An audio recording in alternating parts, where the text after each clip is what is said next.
विधापित और उगना महादेव करुणा, भक्ति और शिवत्व की कालातीत गाथा।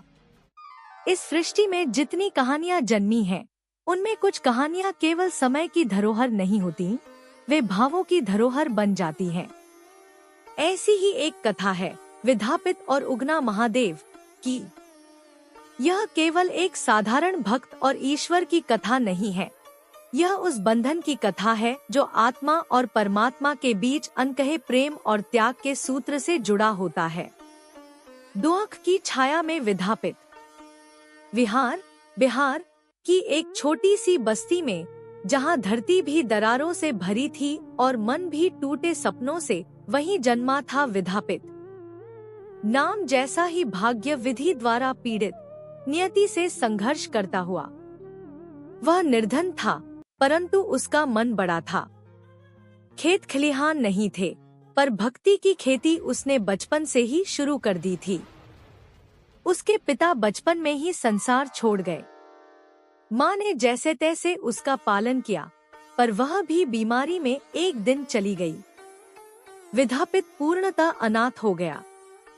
संसार से उसे कुछ नहीं मिला, न सहारा, न संबल, न कोई छत। पर एक चीज थी जो उसके साथ थी, शिव पर विश्वास। शिव उसके लिए केवल देवता नहीं थे, वे पिता भी थे, माता भी और सखा भी। वह कहता, हे भोलेनाथ, जब पूरी दुनिया ने मुझे छोड़ दिया, आप मत छोड़ना। हृदय की पुकार। एक दिन वह गया जी के पास गया। पीपल के नीचे बैठा रो रहा था।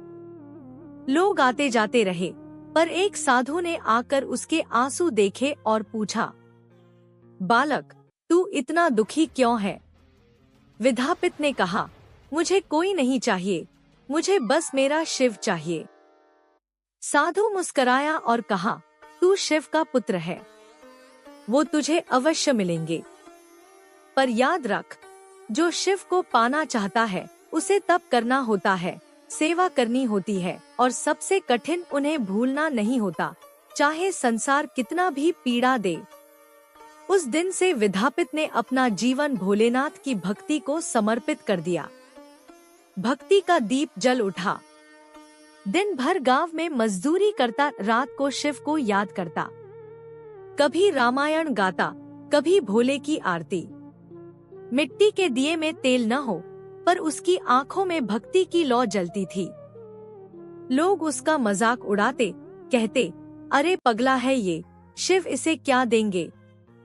पर वह मुस्कराता और कहता, शिव भक्त का कभी अपमान नहीं करते। यही वो शक्ति है जो विधापित को साधारण से असाधारण बना रही थी। उगना महादेव का आगमन। अब समय था उस चमत्कार का, उस मिलन का, जो युगों में एक बार होता है। एक दिन जब विधापित गया में मजदूरी कर रहा था, दोपहर के तपते सूरज के नीचे एक अजनबी बालक उसके पास आया। शरीर पर केवल सफेद चादर, मस्तक पर भस्म, नेत्रों में अपार करुणा। उसने कहा, भैया, मुझे बहुत भूख लगी है, कुछ खाने को दो।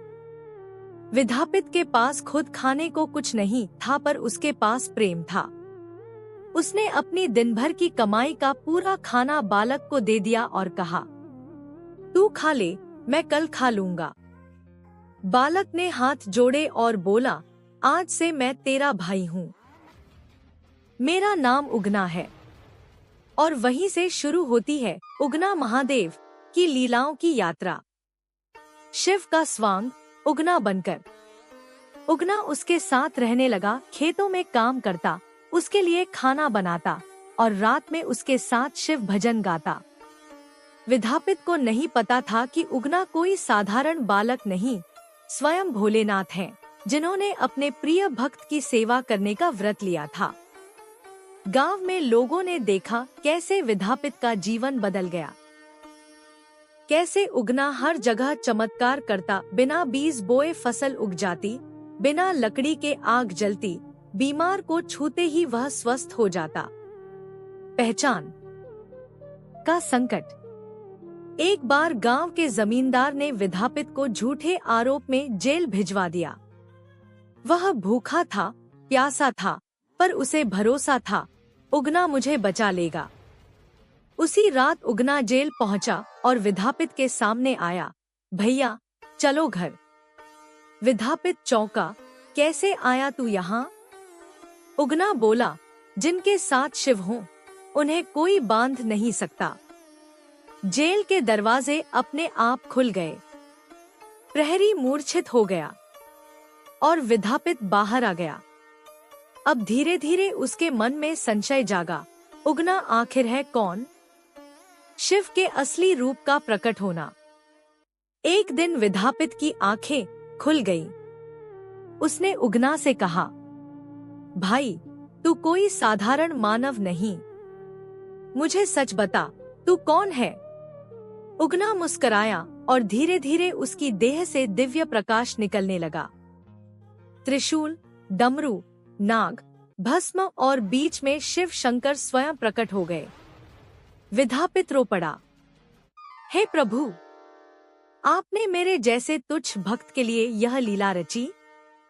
आपने मेरे हाथों खाना खाया, मेरी सेवा की? शिव बोले, हे पुत्र, तू भक्ति में पूर्ण था, तेरी सेवा मुझे प्रिय थी। तूने कभी कुछ नहीं मांगा, केवल प्रेम दिया। और शिव को प्रेम ही बांधता है, भक्त का प्रेम। विरह और शिव का वियोग। अब जब शिव को पहचान लिया गया, उगना को जाना पड़ा। शिव बोले, अब मेरी लीला पूरी हुई, मुझे कैलाश लौटना होगा। विधापित हाथ जोड़कर बोला, प्रभु, मुझे छोड़कर मत जाइए, मैं आपके बिना नहीं रह सकता। शिव बोले, मैं कभी नहीं जाता, मैं तेरे भीतर हूँ। परंतु जैसे ही शिव अदृश्य हुए, विधापित वहीं रो पड़ा, फूट फूट कर। उसका रोम-रोम पुकारने लगा, उगना, तू लौट आ। शिव, तू फिर से आजा। समाधि और अमरता। विधापित उस दिन के बाद से मौन हो गया। उसे कोई भूख नहीं लगती, नींद नहीं आती। वह बस गया कि उसी शिव मंदिर के बाहर बैठा रहता, आंखें मूंद कर, उगना को याद करते हुए। एक दिन वह ध्यान में ही समाधि को प्राप्त हो गया। लोग कहते हैं, शिव और विधापित का मिलन उस दिन आत्मा से आत्मा में हो गया। और उसी स्थान पर आज भी उगना महादेव मंदिर स्थित है, जहां शिव ने स्वयं मानव बनकर अपने भक्त की सेवा की। उपसंहार। इस कथा से हमें क्या सीख मिलती है? यह कथा बताती है कि भक्ति में शक्ति है जो भगवान को भी मानव बना देती है। यह सिद्ध करती है कि ईश्वर केवल मंदिरों में नहीं, सच्चे हृदयों में निवास करते हैं। यह कथा हमें सिखाती है कि त्याग, प्रेम और विश्वास यही वो मूल हैं जो परमात्मा को आकर्षित करते हैं। विधापित और उगना की कथा अमर है। वह केवल बिहार की मिट्टी की कहानी नहीं है, वह हर भक्त के हृदय की कहानी है। जब भी कोई भक्त सच्चे मन से पुकारता है, शिव स्वयं उगना बनकर आ जाते हैं। नमः शिवाय।